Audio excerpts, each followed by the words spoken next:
उष्माघात म्हणजे काय समजून घेऊया. उष्माघात अति उन्हामुळे मृत्यू का होतो तेही समजून घेऊया. मंडळी, आपण सगळेच उन्हात फिरतो, पण काही जणांनाच उन्हात गेल्यामुळे अचानक मृत्यू का होतो? आपण सध्या वातावरणामध्ये पाहतोय, अनेक जणांच्या मृत्यूची बातमी वाचतोय. आपल्या शरीराचं तापमान नेहमी 37 अंश सेल्सिअस असतं आणि या तापमानातच शरीरातले सर्व अवयव नीट काम करू शकतात. घामाच्या रूपाने पाणी बाहेर काढून शरीर 37 अंश सेल्सिअस तापमान कायम राखतं.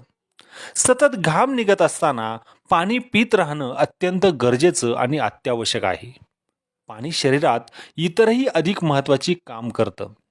त्यामुळं शरीरातला पाण्याचा साठा कमी झाला तर शरीर घामाच्या रूपानं पाणी बाहेर टाकणं टाळतं.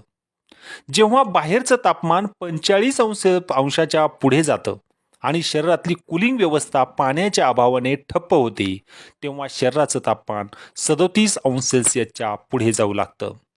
शरीराचं तापमान जेव्हा 42 अंश सेल्सिअस पर्यंत पोहोचतं, तेव्हा रक्त तापू लागतं आणि रक्तातलं प्रोटीन अक्षरशः शिजू लागतं. जसं उकळत्या पाण्यात अंडी उकडतं तसं. स्नायू कडक होऊ लागतात. त्यात श्वास घेण्यासाठी लागणारे स्नायूही निकामी होतात. रक्तातलं पाणी कमी झाल्यामुळे रक्त घट्ट होतं, ब्लड प्रेशर अत्यंत कमी होतं, महत्त्वाच्या अवयवांना विशेषतः मेंदूला रक्तपुरवठा थांबतो आणि म्हणून माणूस कोमात जातो आणि त्याचे एक एक अवयव अवघ्या काही क्षणात बंद पडायला सुरुवात होते आणि त्याचा मृत्यू ओढावतो. उन्हाळ्यात असे अनर्थ टाळण्यासाठी सतत थोडे थोडे पाणी पित राहावे व आपल्या शरीराचे तापमान 37 अंश सेल्सिअसच कसे राहील याकडे लक्ष द्यावे. उष्माघात आपण टाळला पाहिजे. उन्हाचा पारा चढत आहे आणि त्यामुळे उष्माघात टाळण्यासाठी खालील काही उपाययोजना करा. शेतातील कामे 6 ते 11 आणि दुपारी 4 ते 6:30 या कालावधीत करा.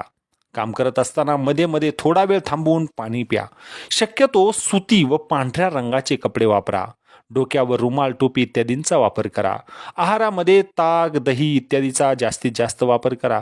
तिखट, तेलकट, मसालेदार पदार्थ, मद्यपान, मांसाहार टाळा. कोल्ड्रिंक ऐवजी लिंबू सरबत, नारळ पाणी याचा वापर करा. दुपारी 11 ते 4 पर्यंत काम असेल, प्रवास असेल हे टाळा.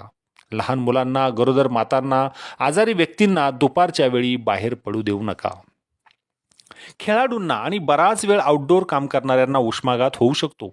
उष्माघात हा प्रामुख्याने अर्भक, लहान मुलं, वयोवृद्ध, पाणी कमी पिणारे लोक, दीर्घ आजारी किंवा मद्यप्राशन करणाऱ्यांमध्ये आढळतो.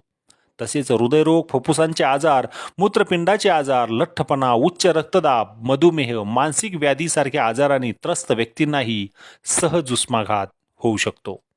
मुलं किंवा व्यक्ती उन्हामुळे बेशुद्ध झाली असेल तर त्याच्या तोंडावर थोडे पाणी शिंपावे. श्वसनक्रियेची तपासणी करावी. नाकातून रक्तस्राव सुरू झाला असेल तर नाकाच्या मांसल भागावर 10 मिनिटे प्रत्यक्ष दाब दिल्यास रक्तस्राव थांबतो. व्यक्ती शुद्धीवर आल्यानंतर त्यास आरामदायी थंड ठिकाणी ठेवावे. तसेच शरीरातली उष्णता जी वाढलेली असते ती सर्वप्रथम कमी करणे आणि रक्ताभिसरण प्रक्रिया सुरळीत करणे हाच उष्माघातातील प्रथमोपचार आहे. त्याला सावलीत वा थंड ठिकाणी हलवावे. शरीरावरील जास्तीचे कपडे काढून टाकावे. त्यामुळे शरीरातली उष्ण तापमान कमी होण्यास मदत होते. मंडळी, हा होता उष्माघाताने माणसाच्या आरोग्यावर होणारा परिणाम. म्हणून उष्माघात आपण टाळू शकतो. त्यासाठीचे काही उपाय मी सांगितलेत. नक्की याचा अवलंब करा आणि उष्माघातापासून, उष्णतेच्या त्रासापासून दूर राहा. धन्यवाद.